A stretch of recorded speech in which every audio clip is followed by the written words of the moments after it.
اعوذ باللہ من الشیطان الرجیم بسم اللہ الرحمن الرحیم قال رسول اللہ صلی اللہ علیہ وسلم حق المسلم علی المسلم خمس رد السلام وعیادۃ المریض واتباع الجنائز واجابۃ الدعوۃ وتشمیت العاطس. وقال رسول اللہ صلی اللہ علیہ وسلم کل المسلم علی المسلم حرام دمہ ومالہ وعرضہ. میں نے آپ کو دو احادیث جو سنائی ہیں یہ ہم اسے پہلے بھی پڑھ چکے ہیں، لیکن آج انہیں سنانے کا خاص مقصد یہ ہے کہ اپنے پچھلے سبق میں ہم نے جو ٹاپک بدل کا پڑھا تھا اس کے حوالے سے آپ ان احادیث میں نوٹ کریں کہ بدل کا استعمال کس طریقے سے ہوا ہے. پہلی حدیث جو ہے جس میں آپ نے فرمایا کہ حق المسلم علی المسلم خمس، کہ مسلمان کے مسلمان پر 5 حقوق ہیں. اب خمسن کا ورڈ آپ دیکھ رہے ہیں کہ حالت رفع میں استعمال ہوا ہے، لہٰذا اب وہ جو 5 چیزیں آگے بیان کی جائیں گی وہ حالت رفع میں آئیں گی اور وہ 5 کی 5 بدل ہوں گی اس خمسن سے. لہٰذا آپ دیکھیں گے کہ رد السلامی یعنی مرکب اضافی وہ حالت رفع میں استعمال ہوا، پھر عیادۃ المریض، پھر اجابۃ الدعوتی، اور اس سے پہلے اتباع الجنائز، اور پھر آخری تشمیت العاطسی. تو یہ تمام 5 کی 5 چیزیں جو ہیں یہ حالت رفع میں استعمال ہوئی ہیں اور یہ خمسن سے بدل ہے. دوسری حدیث جو میں نے آپ کے سامنے بیان کی کہ کل المسلم علی المسلم حرام، مسلمان کا سب کچھ مسلمان پر حرام ہے، اور وہ سب کچھ اس سے بدل آپ کو ملے گا دمہ یعنی اس کا خون، و مالہ یعنی اس کا مال، و عرضہ اور اس کی عزت. سورۃ الفاتحہ کی آخری آیت انشاءاللہ تعالی آج ہم کریں گے. اس میں ایک لفظ استعمال ہوا ہے الذین، صراط الذین انعمت علیہم. الذین آپ جانتے ہیں کہ اسم الموصول ہے، اور اسم الموصول کے حوالے سے پہلے میں آپ کو کچھ چیزیں کلیئر کروں گا انشاءاللہ تعالی. اس کے بعد پھر اس آیت کو ہم دیکھیں گے گرامیٹیکلی، اور پھر کہیں بھی قرآن مجید میں جہاں بھی اسماء موصولہ استعمال ہوں گے میں امید کروں گا انشاءاللہ تعالی کہ آج کے اس لیکچر کے بعد آپ کو اسماء موصولہ کی ترکیب جو ہے وہ انشاءاللہ تعالی سمجھ میں آ جائے گی. اسم الموصول آپ کو یاد ہے ہم نے اپنے ابتدائی کورس میں معرفہ کی اقسام میں پڑھا تھا، اور معرفہ کی جو 7 اقسام ہیں اس میں ایک قسم تھی ہماری اسماء موصولہ. اسماء موصولہ مبہم اسماء ہوتے ہیں، ان کا مفہوم ہم اس وقت تک واضح نہیں کر پاتے جب تک ان کے بعد آنے والا ایک جملہ جو صلہ کہلاتا ہے وہ نہ آ جائے. تو سب سے پہلی بات تو نوٹ کریں کہ اسم الموصول جو ہے یہ گرامر والے 2 طرح کے گنتے ہیں، ایک خاص ہوتے ہیں اور دوسرے مشترک.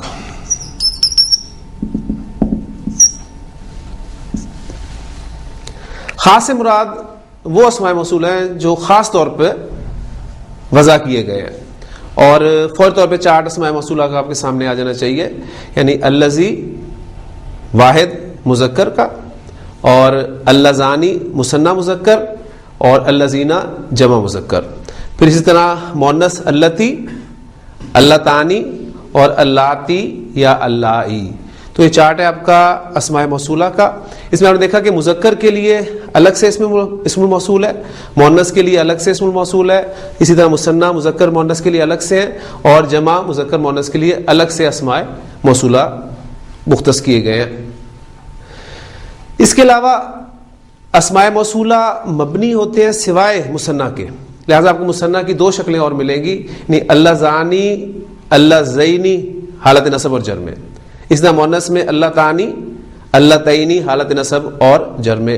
اللتانی اور اللتینی یہ جو ہے یہ قرآن مجید میں استعمال نہیں ہوئے، لیکن اللذانی اور اللذینی جو ہے بہرحال قرآن مجید میں یہ اسماء موصولہ استعمال ہوئے.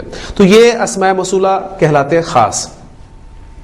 اس کے علاوہ کچھ اسماء موصولہ مشترک کی کیٹیگری میں آتے ہیں، یعنی یہ وہ اسماء موصول ہیں جو مذکر مؤنث واحد جمع سب کے لیے ایک ہی ہوتے ہیں. اس میں من اور ما خاص طور پر یہ دو اسماء موصولہ جو ہے آپ نوٹ کریں گے کہ یہ اسماء موصولہ جو ہے یہ مشترک اسماء موصول ہے. اسم موصول چونکہ ایک مبہم اسم ہوتا ہے، اس کے بعد عام طور پر ایک جملہ آتا ہے جو اس کے ساتھ مل کر مفہوم مکمل کرتا ہے. اس جملے کو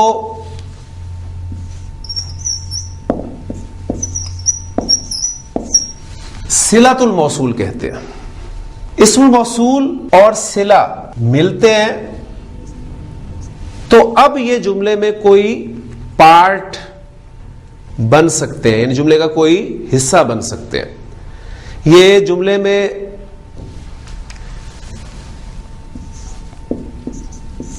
فاعل بن کر بھی آ سکتے ہیں، مفعول بھی بن کر آ سکتے ہیں، پھر اسی طرح وہ مبتدا بھی بن کر آ سکتے ہیں، پھر اسی طرح وہ خبر بھی بن کر آ سکتے ہیں، پھر اسی طرح آپ دیکھیں گے کہ وہ صفت بھی بن کر آ سکتے ہیں، پھر وہ مضاف الیہ بھی بن کر آ سکتے ہیں،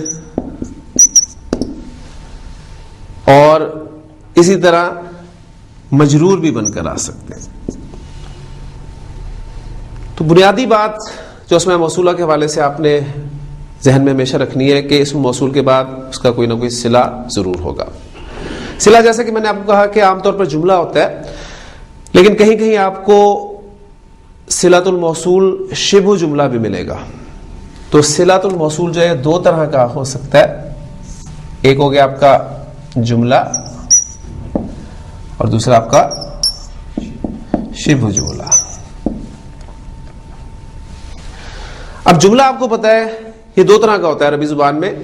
وہ جملہ اسمیہ بھی ہو سکتا ہے اور جملہ فعلیہ بھی ہو سکتا ہے. پھر اس کے بعد شبہ جملہ میں نے آپ کو غالباً دوسرے لیکچر میں بتایا تھا کہ جب بھی آپ شبہ جملہ کی ٹرم اصطلاح سنیں تو اس سے مراد آپ کا ظرف اور جار مجرور ہوں گے. تو شبہ جملہ ظرف جار مجرور. صلۃ الموصول میں ایک ضمیر ہونی لازمی ہے، ذہن میں رکھیے گا، جسے عائد، ضمیر عائد کہتے ہیں. عادہ یا اودو لوٹنا، اس سے اسم الفاعل بنا عائدن یعنی لوٹنے والا. تو ایک ضمیر اس میں لازمی ہے صلۃ الموصول میں جو اسم الموصول کی طرف لوٹے گی. اور اس کے بارے میں آپ کو پہلے بتا چکا ہوں کہ جب بھی ہم کسی جملے کو کسی کے ساتھ جوڑتے ہیں، یعنی جملے کو ہم جوڑنا چاہتے ہیں مبتدا کے ساتھ، جملے کو ہم جوڑنا چاہتے ہیں موصوف کے ساتھ، جملے کو ہم جوڑنا چاہتے ہیں موصول کے ساتھ، جملے کو ہم جوڑنا چاہتے ہیں ذوالحال کے ساتھ، تو اس جملے میں ایک عائد ہونا ضروری ہے، ذہن میں رکھیے گا. تو اس اعتبار سے بات وہی ہے کہ ایک عائد ہوگی جو ایک ضمیر کی شکل میں آپ کے سامنے آئے گی. اب میں آپ کو کچھ کنسٹرکشنز کروا دیتا ہوں جس میں یہ ساری باتیں انشاءاللہ تعالیٰ آپ کے سامنے آئیں گی. ایک جملہ میں نے آپ کے سامنے لکھا ہے، جاء الذی ضربک فی السوق. اس جملے کو ہم اینالائز کرتے ہیں. اس میں آپ دیکھیں گے کہ جا آپ کا فعل ہے،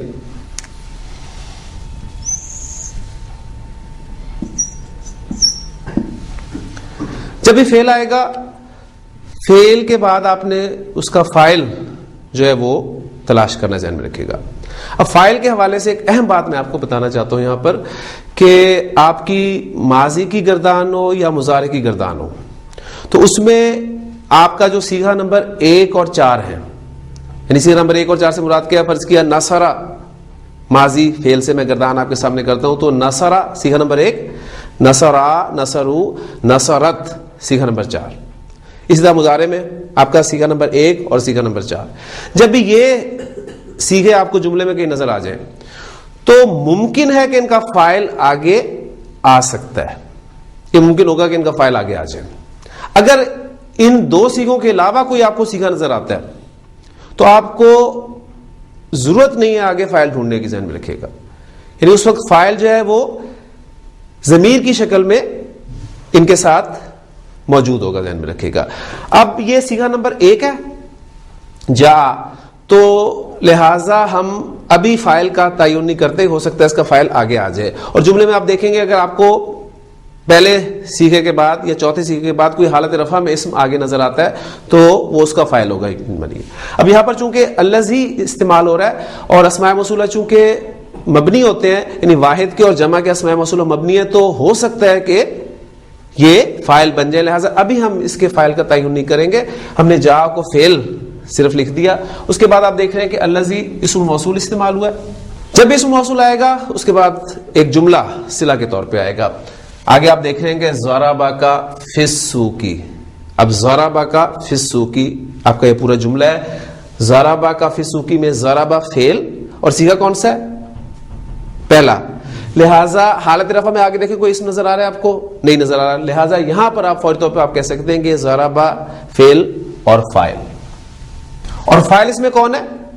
ہوا کی ضمیر اس کے اندر جو چھپی ہوئی ہے وہ اس کا فاعل ہے. اس کے بعد کا آپ کا مفعول، فی آپ کا حرف جار اور السوق مجرور. جار اور مجرور مل کر یہ متعلق ہوتے ہیں، آپ کو پتہ ہے.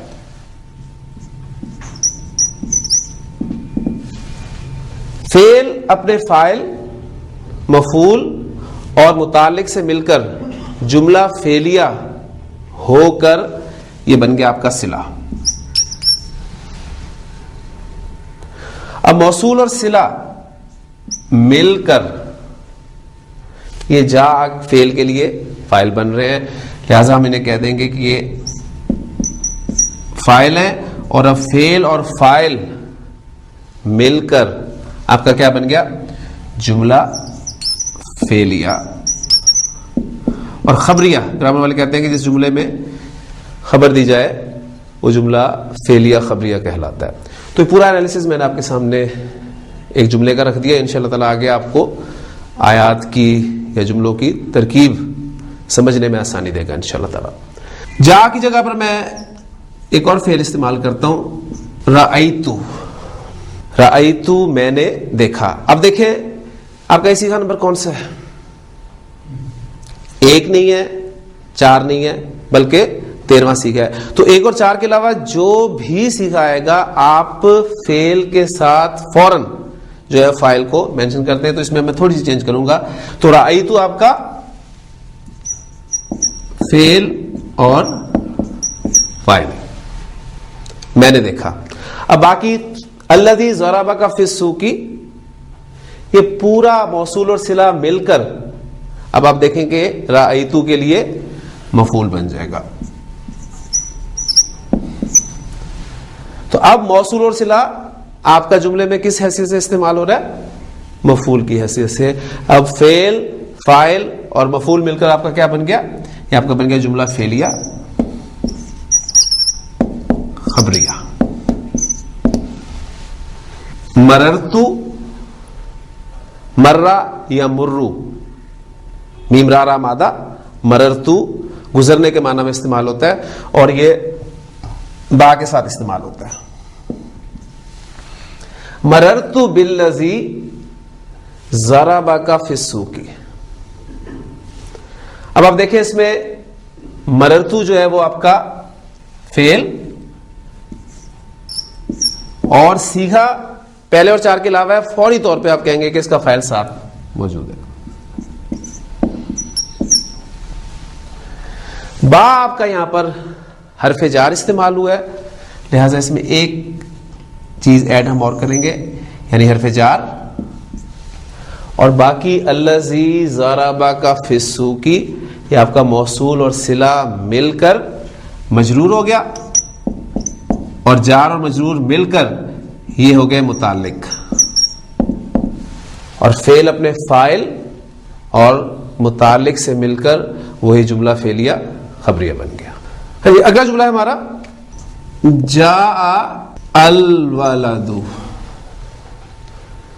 جاء الولد الذی ضربک فی السوق. اب آپ دیکھیں کہ جا یہ آپ کا فعل، فاعل آگے آ سکتا ہے. حالت رفع میں دیکھیں آپ کو اسم مل رہا ہے الولد، الولد آپ کو حالت رفع میں اسم مل رہا ہے، لہٰذا یہ جا کا فاعل ہوگا.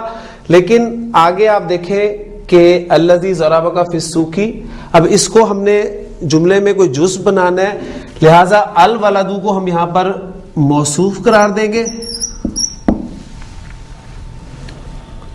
اور الذی ضربک فی السوق یہ موصول صلہ مل کر یہ ہمارا بن جائے گا صفت. اب موصوف اور صفت مل کر یہ جا فعل کے لیے فاعل قرار پائیں گے، اور فعل اپنے فاعل کے ساتھ مل کر جملہ فعلیہ خبریہ بن جائے گا. اگلی ایگزامپل جو ہے میں نے وہاں سے موصوف کو نکال دیا تو جا، اب اس جگہ پہ میں ایک اور اسم لگانے لگا ہوں، جا ولد الذی ضربک فی السوق. اب ولدن کا لفظ آپ کو پتا ہے کہ لڑکے کے لیے استعمال ہوتا ہے اور بیٹے کے لیے بھی ہم استعمال کرتے ہیں. ولدن تنوین کے ساتھ میں بول رہا ہوں، اور کسی بھی اسم پر تنوین نہ ہونے کی جو وجوہات ہوتی ہیں وہ کیا کیا ہو سکتی ہیں. نمبر ایک، اس پہ الف لام داخل ہوا ہو تو تنوین ہٹ جاتی ہے، یا دوسری وجہ یہ ہوتی ہے کہ وہ مضاف بن کر آ رہا ہو. تو آپ دیکھیں کہ اس پر الف لام تو داخل نہیں ہوا، لہذا دوسری صورت جو ہے وہ یہ ہو سکتی ہے کہ مضاف بن کر آ رہا ہے، لہذا یہ ولدو کو میں مضاف مانوں گا، لیکن اس سے پہلے جا ہمارا فعل ہے اور ولدو حالت رفع میں، لہذا میں اسے فاعل بناؤں گا، لیکن اس سے پہلے یہ مضاف ہے، اور موصول اور صلہ مل کر اب یہ اس کا مضاف الیہ بن رہا ہے. مضاف اور مضاف الیہ مل کر اب یہ اس جا فعل کے لیے فاعل بن رہے ہیں، اور فعل اپنے فاعل کے ساتھ مل کر جملہ فعلیہ خبریہ بن رہا ہے. جو پریکٹس ہم نے کی ہے اس میں آپ دیکھیں کہ آپ کا موصول اور صلہ مل کر کیا کیا بن چکا ہے، فاعل بن چکا ہے، مفعول بن چکا ہے، اس کے بعد وہ صفت بن کے استعمال ہو چکا ہے، وہ مضاف الیہ بن کے استعمال ہو چکا ہے، وہ مجرور بن کے استعمال ہو چکا ہے. اب اس میں دو چیزیں رہ گئی ہیں، ایک مبتدا اور ایک خبر. اس کے حوالے سے میں آپ کے سامنے کچھ جملے رکھتا ہوں مزید. الذی سافر معنا صالح. اب آپ دیکھیں کہ الذی آپ کا اسم الموصول، سافر، سافر یسافر سفر کرنا، سافر فعل اور معنا یہ آپ کا ظرف اور مضاف الیہ جو متعلق ہو گئے. فعل اپنے فاعل اور متعلق سے مل کر جملہ فعلیہ ہو کر صلہ بنا. موصول اور صلہ مل کر یہ اب ہمارا بن گیا مبتدا، اور صالح یہ ہماری بن گئی خبر. مبتدا اور خبر مل کر ہمارا جملہ اسمیہ خبریہ بن گیا.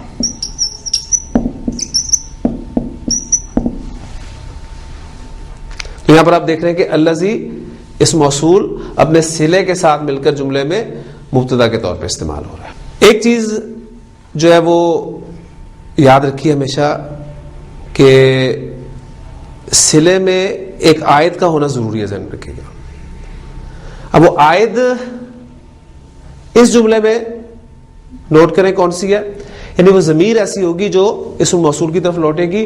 تو سافرہ میں جو ہوا کی ضمیر ہے وہ الذی کی طرف لوٹ رہی ہے، وہ عائد ہے، ذہن میں رکھے گا. اس طرح آپ تمام پچھلے جملوں میں عائد کا تعین کر سکتے ہیں. مثلا جو پہلا جملہ تھا، اب تیزی سے ان سارے جملوں کو سامنے لائیے. پہلا جملہ تھا ہمارا جاء الذی ضربک فی السوق میں، جاء الذی ضربک، ضربک اس میں جو فاعل تھا آپ کا ہوا کی ضمیر وہ عائد تھا. دوسرے جملے میں رأیت الذی ضربک فی السوق، اس میں آپ کا عائد جو ہے وہ ضربہ میں جو ہوا کی ضمیر تھی وہی عائد تھی، ذہن میں رکھیے گا. اس میں آپ باقی جملوں میں بھی عائد کا تعین کر سکتے ہیں. عائد کا تعین ضرور کیجیے گا تاکہ آپ کو پتہ چلے کہ اس عائد کے ذریعے ہی جملے کو ہم موصول کے ساتھ جوڑیں گے. ربی الذی خلقنی، ربی آپ کو پتہ ہے یہ آپ کا مضاف اور مضاف الیہ ہے.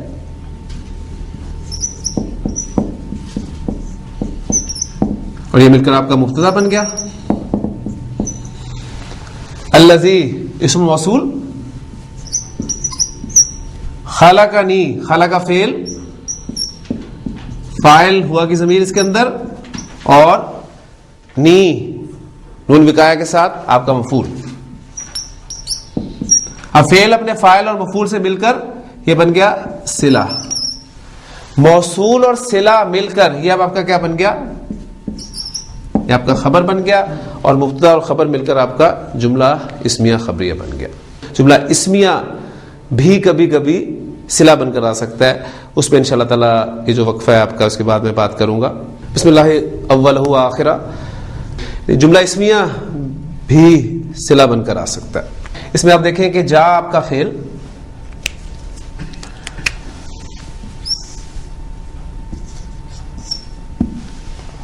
الذی اسم موصول، ابوہ ابوہ مضاف مضاف الیہ،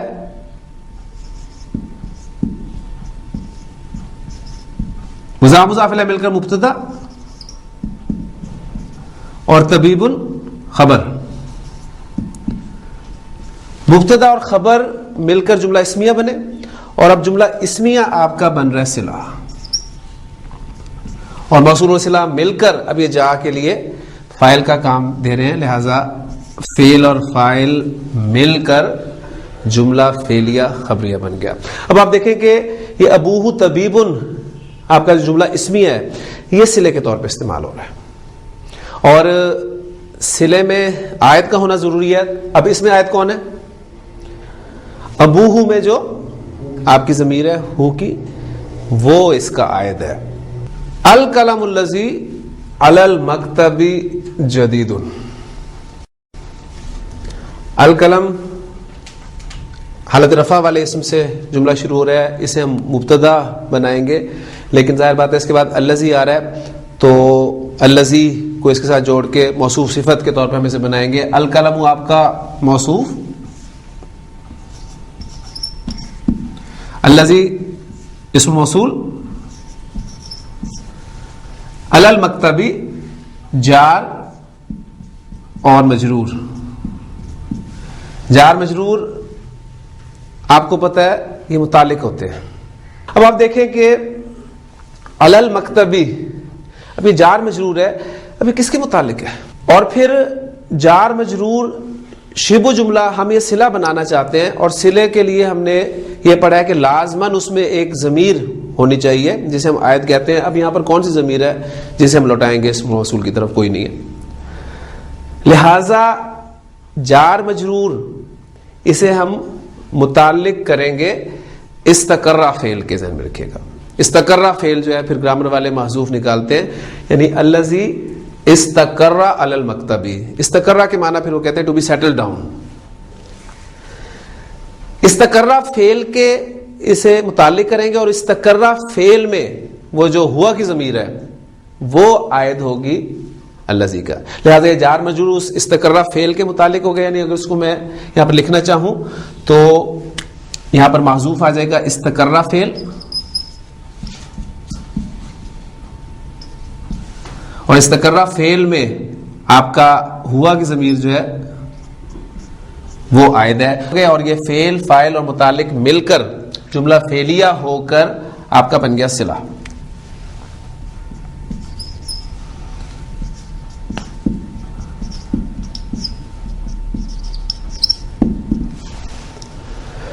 اب موصول اور صلہ مل کر ہم نے اسے بنا لیا صفت. موصوف اور صفت مل کر اسے ہم نے بنایا مبتدا، اور یہ جدید ورڈ جو ہے یہ آپ کی خبر ہوئی، اور مبتدا اور خبر مل کر آپ کا جملہ اسمیہ خبریہ بن گیا.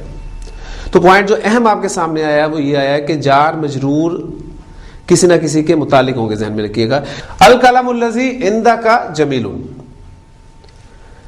اسی طرح پیچھے جملے کی طرح الکلام کو ہم موصوف مانیں گے، الذی اس میں موصول. اب عندک، عندک آپ کا ظرف اور مضاف الیہ. اب ظرف یہ جو ہے آپ کا یہ متعلق ہے استقرہ فعل کو ہی ہم معذوف مانیں گے. اب وہ استقرہ فعل کہ یہ متعلق ہو جائیں گے, اور استقرہ فعل میں جو ہوا کی ضمیر ہے وہ عائد ہوگا جو الذی کی طرف جائے گا. اب فعل فاعل اور متعلق مل کر یہ بن گیا آپ کا صلہ, موصول اور صلہ مل کر صفت, موصوف اور صفت مل کر مبتدا, اور جمیل اس کی خبر آ گئی, اور مبتدا اور خبر مل کر جملہ اسمیہ خبریہ بن گیا. فذکر بالقرآن من یخاف وعید. اب آپ دیکھیں فذکر, اس میں ذکر آپ کا فعل امر ہے, اور فعل امر میں آپ کو پتہ ہے کہ ایک فاعل جو ہے وہ ہڈن ہوتا ہے, چھپا ہوتا ہے, لہذا انتا اس کا فاعل ہو گیا. بالقرآنی باہر پہ جار, القرآن مجرور, جار مجرور متعلق ہو گئے فعل کے. من آپ کا اسم موصول, یخافو خافا یخافو, اس میں ہوا کی ضمیر اس کا فاعل ہے اور وہی عائد ہے. پھر وعید, اصل میں ابھی دال کے نیچے جو زیر آ رہی ہے یہ ہمیں بتا رہی ہے کہ اس کے بعد یائے متکلم جو ہے وہ محذوف ہے. یعنی اگر اس کو میں کھول کے آپ کے سامنے بیان کروں تو بنے گا کچھ ایسے کہ میں یخاف وعیدی. فذکر, اے نبی صلی اللہ علیہ وسلم آپ خبردار کریں, بالقرآنی قرآن کے ذریعے سے, کس کو؟ میں یخاف وعیدی, اس کو جو میری وعید سے ڈرتا ہے. تو اس میں اب یخاف فعل فاعل اور وعیدی وہ مفعول ہو گیا. فعل فاعل اور مفعول مل کر جملہ فعلیہ ہو کر صلہ بن گیا. موصول اور صلہ مل کر کیا بنا؟ مفعول بنا. ذہن میں رکھیے کیونکہ فذکر میں فعل اور فاعل وہ دونوں موجود ہیں, لہٰذا یہاں پر میں یخاف وعید آپ کا موصول اور صلہ مل کر مفعول بنے گا, اور پھر فعل فاعل مفعول اور متعلق یہ چاروں چیزیں مل کر آپ کا جملہ فعلیہ بن جائے گا. یسبح لہ ما فی السماوات والارض. سبح یسبح تسبیحا باب تفعیل سے آپ کا فعل ہے, فعل اور پہلا صیغہ ہے تو ہو سکتا ہے اس کا فاعل آگے آ جائے, لہٰذا ابھی ہم اس کو فاعل کا تعین نہیں کریں گے. لہو لام, لام جارہ, جار مجرور متعلق فعل ہو گئے. ما آپ کا اسم موصول, فی السماواتی جار اور مجرور. اب اس کے بعد پھر آپ دیکھ رہے ہیں کہ والارض بھی آ رہا ہے, لہٰذا اب ہم اسے فوری طور پہ مجرور نہیں کریں گے بلکہ اسے ہم کریں گے معطوف علیہ اور الارض کو معطوف کر دیں گے. اب معطوف علیہ اور معطوف یہ دونوں مل کر مجرور ہو جائیں گے. یعنی اگر میں آپ کے سامنے اس کی پوری کنسٹرکشن لکھ دوں تو وہ ذرا آسانی ہو جائے گی آپ کے لیے. میں پیچھے سے اس کو ذرا شروع کر رہا ہوں. الارض آپ کا معطوف واو عطف, السماوات معطوف علیہ, معطوف علیہ مل کر مجرور, فی آپ کا جار, جار اور مجرور مل کر شبہ جملہ, ٹھیک شبہ جملہ ہوں گے. اب شبہ جملہ ظاہر جار مجرور متعلق کریں گے ہم استقرہ فعل کے, اور استقرہ فعل میں ہوا کی ضمیر وہ عائد ہے جو ماں کی طرف لوٹے گی, ماں موصول ہے. اب یعنی شبہ جملہ ہم اس کو صلہ یہاں پر بنا لیتے ہیں. بہرحال اس میں وہ ساری بات کلیئر ہے کہ استقرہ اس کا فعل جو ہے وہ اس میں ہڈن ہے. ماں آپ کا موصول, موصول اور صلہ مل کر یہ ہم یسبح کے لیے فاعل بنا دیں گے. لہو ہمارا جار مجرور یہ متعلق ہے, اور یسبح آپ کا فعل. اب آپ کا فعل اپنے فاعل اور متعلق سے مل کر جملہ فعلیہ ہو گیا. تو اس ترتیب سے, اس طریقے سے آپ اگر چند کنسٹرکشن انشاءاللہ تعالی کر لیں گے تو بہت ساری چیزیں آپ کے سامنے کلیئر ہو جائیں گی. جملے کو پھر ایک مرتبہ دیکھ لیجئے. یسبح لہ ما فی السماوات والارض, تسبیح کرتی ہے اس کی ہر وہ چیز جو آسمانوں اور زمین میں ہے. تو ما فی السماوات والارض موصول اور صلہ, اور صلہ یہاں پر شبہ جملے کے طور پر آیا ہے, یہ مل کر یسبح کے لیے فاعل بن رہا ہے, ذہن میں رکھیے گا. اب ہم باقاعدہ اپنی سورۃ الفاتحہ کی آخری آیت جو ہے اس کی طرف آتے ہیں. اس میں چونکہ اسم الوصول الذین استعمال ہوا تھا, میں نے آپ کو جتنی بھی پریکٹس کروائی ہے وہ الذی ایک اسم کو فوکس کر کے کروائی ہے. مزید ایگزامپل جو ہیں آپ الذی کے مختلف جو دوسرے سیغے ہیں ان کو استعمال کر کے آپ اپنے طور پہ بھی بنا سکتے ہیں. تو سورۃ الفاتحہ کی آخری آیت جو ہے ہماری وہ یہ ہے صراط الذین انعمت علیہم. صراط لفظ کے بارے میں ہم پہلے بات کر چکے ہیں. صراطن اور تنوین کے ساتھ میں نے لفظ آپ کے سامنے بولا تھا. تنوین اسم پر کب نہیں ہوگی؟ یا تو الف لام کی وجہ سے نہیں ہوگی یا وہ مضاف بن کر آ رہا ہوگا تو نہیں ہوگی. لہٰذا یہاں پر آپ دیکھ رہے ہیں کہ صراط لفظ پر تنوین نہیں ہے, الف لام بھی نہیں ہے, تو یہ مضاف بن کر آ رہا ہے. اور اس کے بعد الذین انعمت علیہم, یہ اس کا مضاف الیہ پورا بنے گا, ذہن میں رکھیے گا. الذین اسم موصول, تفصیل سے بات ہم اس کے بارے میں کر چکے ہیں. انعمت علیہم, انعم ینعم, انعامن, نون عین میم مادہ اور باب فعل سے استعمال ہوتا ہے, تو اس کے معنی ہوتے ہیں نعمت دینا یا انعام کرنا. اس کے عام طور پہ دو مفعول آتے ہیں, جس کو نعمت دی جائے, جس پر انعام کیا جائے, اور دوسرا مفعول وہ جو نعمت دی جائے یا جو انعام دیا جائے. اس اعتبار سے جو پہلا مفعول ہے وہ الا کی پریپوزیشن کے ساتھ استعمال ہوتا ہے, اور اس مفعول کو یعنی مفعول اول اس کا بنتا ہے, اس کو کہتے ہیں منعم علیہ. یعنی انعم ینعم سے اسم الفاعل آپ کا بنے گا منعم اور اسم المفعول بنے گا منعم. تو پہلا مفعول جو ہے وہ منعم علیہ کہلاتا ہے, اور دوسرا مفعول جو چیز انعام میں دی جاتی ہے اس کو منعم بہ کہتے ہیں. انعمتا صیغہ کون سا ہے آپ کا؟ یہ آپ کا واحد مذکر حاضر کا صیغہ ہے. علیہم, اب آپ دیکھیں کہ یہ الا کے ساتھ آ رہا ہے, تو نے انعام کیا ان پر. اب انعمت علیہم یہ آپ کا جملہ فعلیہ صلہ بنے گا الذین اسم موصول کا. صلے میں عائد ہونا ضروری ہے. اب اس میں عائد کون ہے؟ اب ذہن میں رکھیے گا کہ جو عائد ہوگی وہ موصول کے مطابق ہوگی, ذہن میں رکھیے گا. انعمتا میں بھی ایک ضمیر ہے لیکن وہ الذین کے مطابق نہیں ہے, لیکن آپ علیہم میں جو ضمیر دیکھ رہے ہیں ہم کی ضمیر یہ الذین کے مطابق ہے, لہذا یہ علیہم میں ہم کی ضمیر یہ عائد ہے. موصول اور صلہ مل کر مضاف الیہ بن گیا, اور صراطہ مضاف, مضاف اور مضاف الیہ مل کر اب یہ کیا بنیں گے؟ اب یہ آپ دیکھیں کہ صراطہ کی جو نصب استعمال ہوئی ہے یہ کیوں ہوئی ہے؟ اسے ہم تابع کے ٹاپک کے حوالے سے اگر سمجھے تو بدل, یہ پھر ایک بدل آپ کے سامنے آ گیا. ہم نے جو دعا کی تھی کہ اہدنا الصراط المستقیم, کہ ہمیں سیدھا رستہ دکھا, اب وہ الصراط اس سے یہ بدل ہے صراط الذین انعمت علیہم, یعنی ان لوگوں کا راستہ جن پر تو نے انعام کیا. غیر قرآن مجید میں یہ لفظ تقریباً 113 مرتبہ استعمال ہوا ہے, اور ہر جگہ مختلف انداز میں استعمال ہوا ہے, اور ہر جگہ اس کے معنی جو ہیں وہ بھی ایک نہیں ہے. عام طور پہ اس کے جو دو موٹے معنی ہیں وہ میں آپ کے سامنے رکھ دیتا ہوں.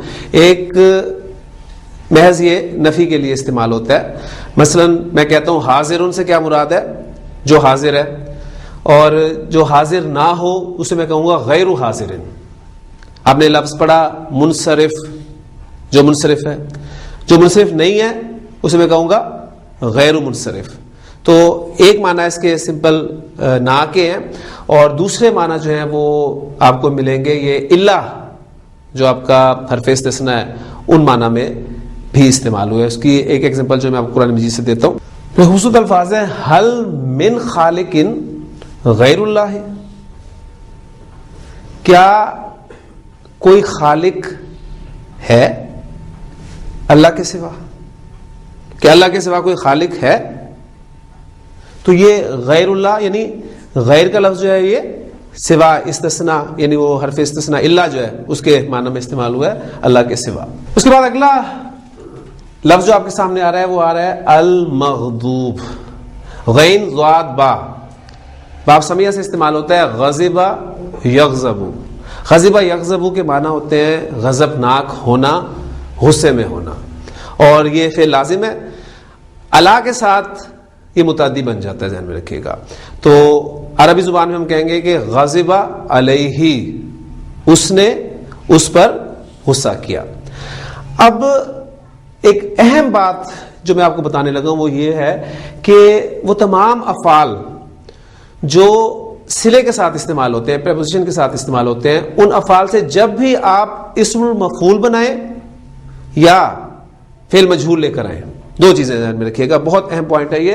اب یہ المغضوب مفعول کا وزن، اسم مفعول کا وزن ہے، تو وہ افعال جو پریپوزیشن کے ساتھ استعمال ہوتے ہیں، کسی صلے کے ساتھ استعمال ہوتے ہیں، ان سے جب بھی آپ اسم مفعول بنائیں گے یا مجہول بنائیں گے تو پریپوزیشن ساتھ ضرور استعمال ہوگی، یہ لازمی ہے۔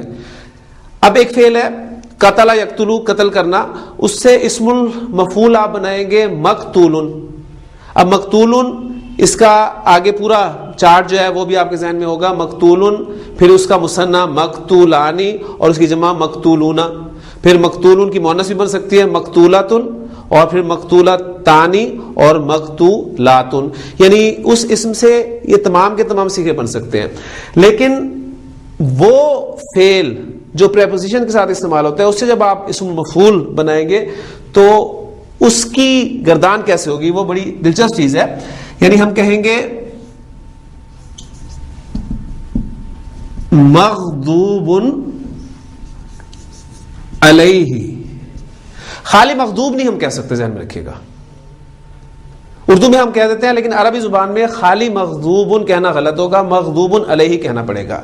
اب آپ ان کی جمع بنانا چاہتے ہیں تو مغضوب وہ اسی طرح رہے گا، صرف یہاں پر جو ضمیر ہے وہ چینج ہوگی، یعنی اس کی جمع کیا بنے گی، وہ بنے گی مغضوب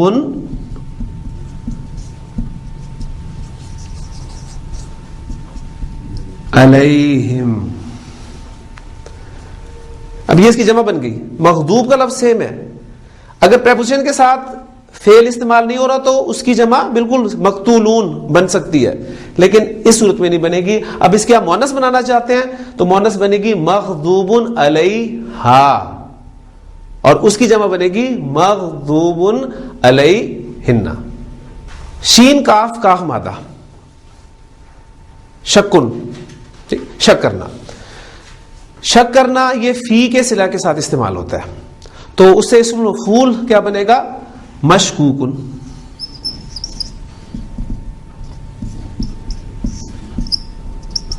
لیکن عربی زبان میں ہم کہیں گے مشکوکن فیہ۔ اب جملے میں استعمال کریں گے کہ ھذل ولد یا ھذر رجل مشکوکن فیہ، یہ آدمی مشکوک ہے، اردو میں آپ یہ کہیں گے کہ آدمی مشکوک ہے۔ اب جمع کا جملہ بنائیں گے تو کیا بنائیں گے، ہؤلاء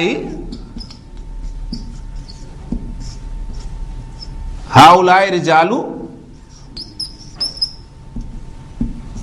مشکوکن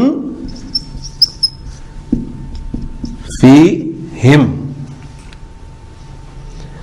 مؤنث بنائیں گے جملہ تو آپ کہیں گے ھذہ المرأۃ مشکوکن فیہا، اور اس کی اگر جمع بنانا چاہیں گے تو بنے گا آپ کا ھؤلاء النساء مشکوکن فیہن۔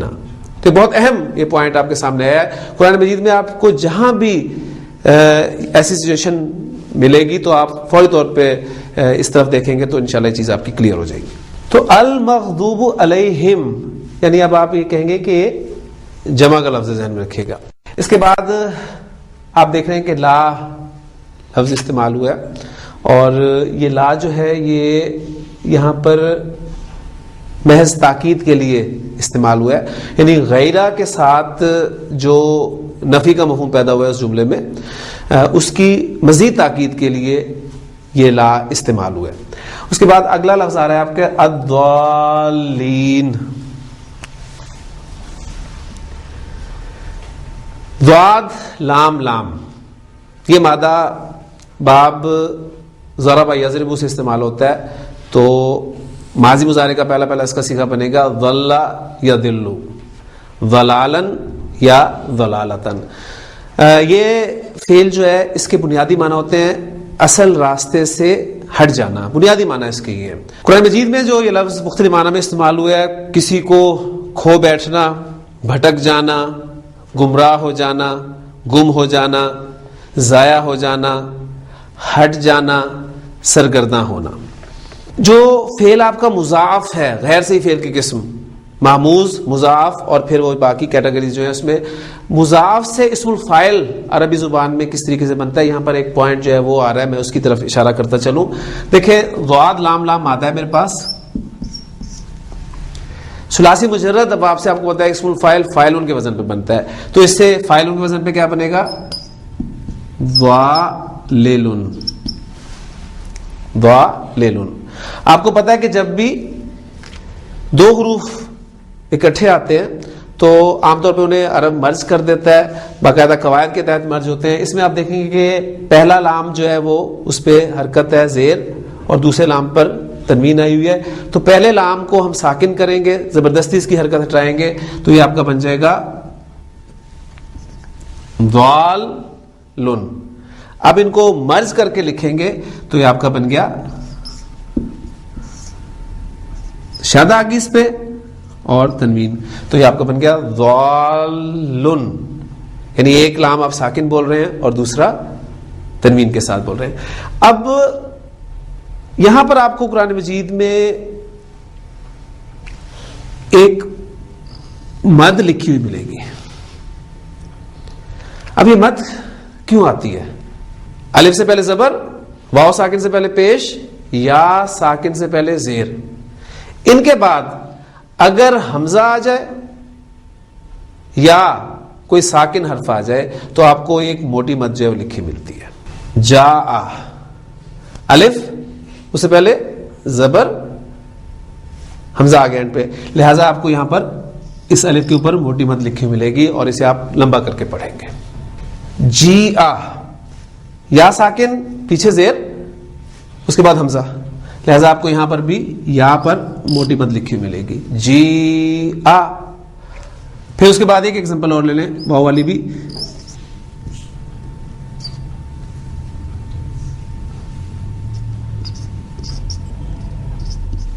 ایک لفظ ہے آپ کا سوءن, واو ساکن ہے پیچھے پیش ہے, اس کے بعد حمزہ آ رہا ہے, لہذا اس واو ساکن پہ آپ کو موٹی مد لکھی ملے گی. تو ایک وجہ تو یہ ہو گئی. دوسری وجہ یہ ہے کہ انہی تین صورتوں کے بعد, یہ تین صورتیں کون سی, الف سے پہلے زبر, واو ساکن سے پہلے پیش, یا ساکن سے پہلے زیر, ان کے بعد اگر کوئی ساکن حرف آ جائے تو بھی آپ کو مد لکھی ملے گی, جیسے کہ ضاللن. اب یہ ساکن تھا اصل میں, وہ شد کی صورت میں یہاں پر آپ کو دکھائی دے رہا ہے, لہذا موٹی مد آپ کو یہاں پر لکھی ہوئی ملے گی. ضاللن اسم الفاعل ہے, اس کی جمع پھر ضالون, اور حالت نصب اور حالت جر ضالین.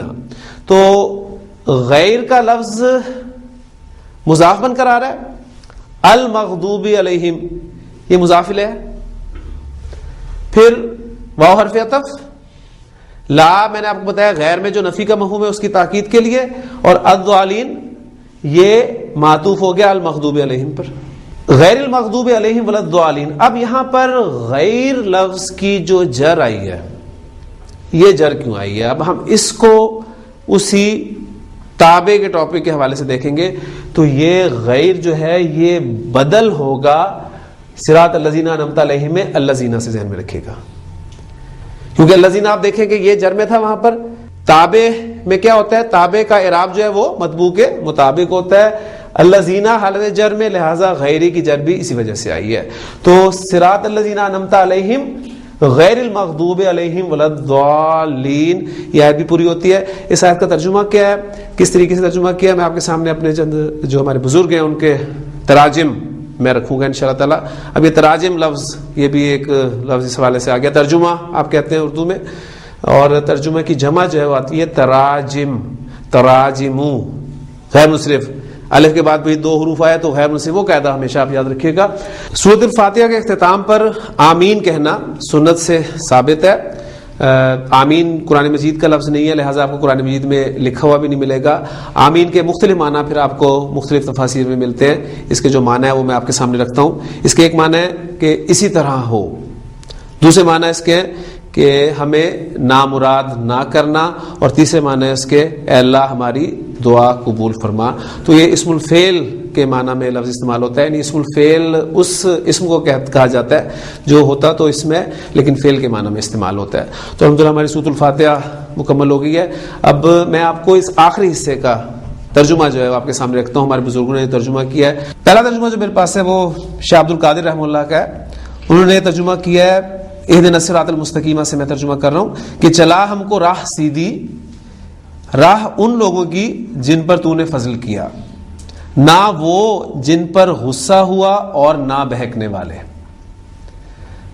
پھر مولانا اشرف علی تھانوی رحمہ اللہ ان کا ترجمہ ہے کہ بتلا دیجئے ہم کو رستہ سیدھا، رستہ ان لوگوں کا جن پر آپ نے انعام فرمایا ہے، نہ رستہ ان لوگوں کا جن پر آپ کا غضب کیا گیا، اور نہ ان لوگوں کا جو راستے سے گم ہو گئے۔